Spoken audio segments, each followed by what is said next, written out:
ଦେଖନ୍ତୁ ଦୀର୍ଘ 2 ରୁ 3 ମାସ ପରେ ସାଧାରଣ ବୈଠକ ବସିଥିଲା। ସେଥିରେ ସହରର ବିଭିନ୍ନ ସମସ୍ୟା ଉପରେ ଆଲୋଚନା ଥିଲା। ସ୍ୱାଗତ ଯୋଗ୍ୟ କଥା ଆଲୋଚନା, କିନ୍ତୁ ସେ ଆଲୋଚନା ସୁଫଳ ମିଳିବା ଦରକାର।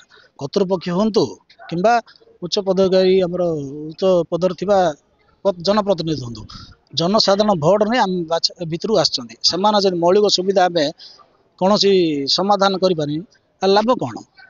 ବହୁତ ବର୍ଷ ହେଲାଣି ଭତ୍ତା କଥା କୁହନ୍ତୁ, ରାସନ କାର୍ଡ କଥା କୁହନ୍ତୁ, ଗରିବ ଲୋକ ଘର କଥା କୁହନ୍ତୁ, ଯାହା ଯୋଗାଇ ଦେବାରେ ଆମେ ବିଫଳ ହେଉଛୁ।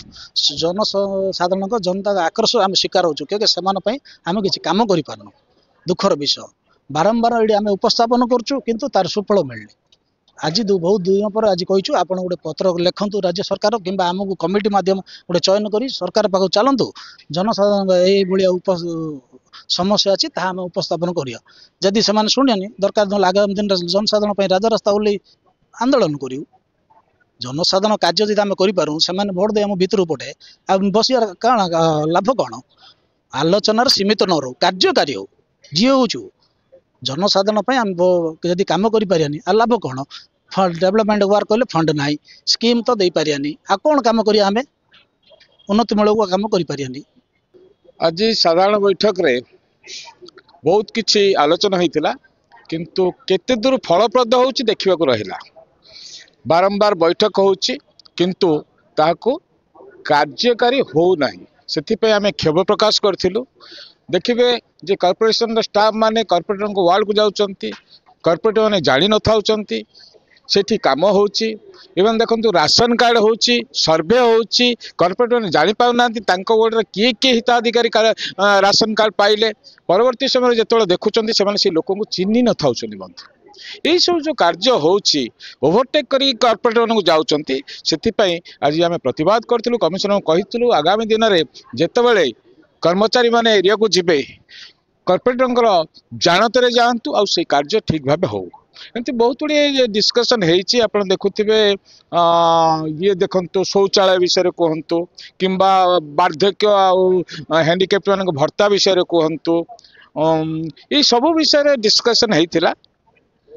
ଆଗାମୀ ଦିନରେ କେତେ ଦୂର କାର୍ଯ୍ୟ ହେଉଛି ତାହା ଦେଖିବାକୁ ରହିଲା। ଆଜି ଆମର ବ୍ରହ୍ମପୁର ମହାନଗରର ଆଜି ସାଧାରଣ ବୈଠକରେ ଆମର ଏଇ ଯେଉଁ ପଞ୍ଚାୟତ ଯାକ ଆମର ମହାନଗରରେ ମିଶାଇବା ପାଇଁ ଗୋଟେ ଆଲୋଚନା ହେଇଥିଲା। ସେଇଟା ପୂର୍ବରୁ ମଧ୍ୟ ଆମେ ରିଜଲ୍ୟୁସନ୍ ପାସ୍ କରି ଗଭର୍ଣ୍ଣମେଣ୍ଟକୁ ମଧ୍ୟ ପଠାଇଥିଲୁ। ପୁଣି ଥରେ ଏବେ ଆଉ ଥରେ ଗଭର୍ଣ୍ଣମେଣ୍ଟରୁ ଆମକୁ ଆସିଥିଲା। ଆମେ ସେଇଟାକୁ ସ୍ୱାଗତଯୋଗ୍ୟ ପଦକ୍ଷେପ ବର୍ତ୍ତମାନ ଆଜି ମଧ୍ୟ ଆମେ ସେଇଟାକୁ ୟୁନାନିମସଲି କର୍ପୋରେସନ୍ ପାସ୍ କରୁଛୁ। ଏବଂ ଆମର ଯେହେତୁ ବର୍ଷେ ଚିଲ୍ଟା ହେଲା ଆମର ଟେଣ୍ଡର ମାନେ ବନ୍ଦ ହେଇକି ଥିଲା ଡ୍ୟୁ ଟୁ ଫଣ୍ଡ ସର୍ଟେଜ୍ ବୋଲି, ବର୍ତ୍ତମାନ ତାପରେ ଆମର ଆଜି ବହୁତ କିଛି ଆଲୋଚନା ହେଇଥିଲା। ସେଇଟା ମଧ୍ୟ ଏବେ ବର୍ତ୍ତମାନ ଅତି ଶୀଘ୍ର ଟେଣ୍ଡର ବାହାର କରିବା ପାଇଁ ବୋଲି ମଧ୍ୟ ଆମର ରିଜଲ୍ୟୁସନ୍ରେ ପାସ୍ ହେଲା। ତା ପରବର୍ତ୍ତୀ ଆମର ଯେଉଁ ପେନସନ୍ ଯେଉଁ ହିତାଧିକାରୀ ମାନେ ଅଛନ୍ତି, ଯେଉଁ ଭତ୍ତା ପାଉଛନ୍ତି, ସେଇଟା ପାଖାପାଖି ବର୍ଷେ 10 ମାସ ହେଲାଣି ବନ୍ଦ ହେଇକିରି ଅଛି। ତାପରେ ମଧ୍ୟ ବହୁତ ଅଭିଯୋଗ ଆମର ଅଞ୍ଚଳରେ ବିଭିନ୍ନ ୱାର୍ଡରୁ ଆମ ପାଖକୁ ଅଭିଯୋଗ ଆସୁଥିଲା। ତେଣୁ ତାପରେ ମଧ୍ୟ ଆଜି ଆରମ୍ଭ ହୋଇଥିଲା ବହୁତ ବିଷୟ ଉପରେ ତାପରେ ଆଲୋଚନା ହେଇଥିଲା। ସେଇଟାରେ ମଧ୍ୟ ଯେଉଁ ଡେଥ୍ ଭ୍ୟାକେନ୍ସି ଏଗେନଷ୍ଟରେ ଆମକୁ ଯେଉଁ କେତେ ମାତ୍ରାରେ ମଧ୍ୟ ଆମେ ସାହାଯ୍ୟ କରିପାରୁଥିଲୁ ହିତାଧିକାରୀମାନଙ୍କୁ, ଆମେ ଯେଉଁଟାକି ନୂଆରେ ଇସ୍ୟୁ କରିପାରୁଥିଲୁ। ଗଭର୍ଣ୍ଣମେଣ୍ଟର ଟାର୍ଗେଟ୍ ଯେବେ ଆସୁ, ବର୍ତ୍ତମାନ ଆମେ ସେଇଟା ପୁଣି ଯେମିତି ଆମେ ଯାହା ଯେତିକି ମାନେ ଏବେ ଗୋଟେ ୱାର୍ଡରେ 100-150 ଆପ୍ଲାଏ କରୁଛନ୍ତି, 5 ଲୋକ 10 ଲୋକ ହିତାଧିକାରୀ ମାନେ ମଧ୍ୟ ପାଆନ୍ତୁ ବୋଲି ଆମ ଯେଉଁ ଆଗେ ଆମର ଯେଉଁ ଚାଲୁଥିଲା ବିଏମ୍ସିରେ ଆମେ ମେୟରଙ୍କର କମିଶନରଙ୍କର ଅନୁମତି ନେଇ କରୁଥିଲୁ। ସେଇଟା ବର୍ତ୍ତମାନ ତାପରେ ମଧ୍ୟ ଆଲୋଚନା ହେଇଥିଲା। ଏବଂ ଆମର ଯେଉଁ ହରିଚନ୍ଦ୍ର ଯୋଜନା ତାପରେ ମଧ୍ୟ ଆଲୋଚନା ହେଇଥିଲା। ଆଜି ଯେତିକି ବିଷୟ ଉପରେ ଆଜି ଆମର ଆଲୋଚନା ହେଇଥିଲା, ବହୁତ ଶାନ୍ତି ଭାବେ ପୁରା ସବୁ ବିଷୟ ଉପରେ ଆଜି ବହୁତ ଭଲ ଭାବରେ ଆମର ଆଜି ବିଏମ୍ସିର ଏଇ ଯେଉଁ ବୈଠକରେ ଆଲୋଚନା ହେଇଥିଲା। ସବୁକିଛି ଆମର ପଜିଟିଭଲି ଆମର ସବୁ ଆଜି ମେୟରଙ୍କର କମିଶନରଙ୍କ ନେତୃତ୍ୱରେ ଆଜି ଭଲ ଭାବେ ଆମର ଏକ ସୁନ୍ଦର ବୈଠକ ଆଜି ସରିଲା।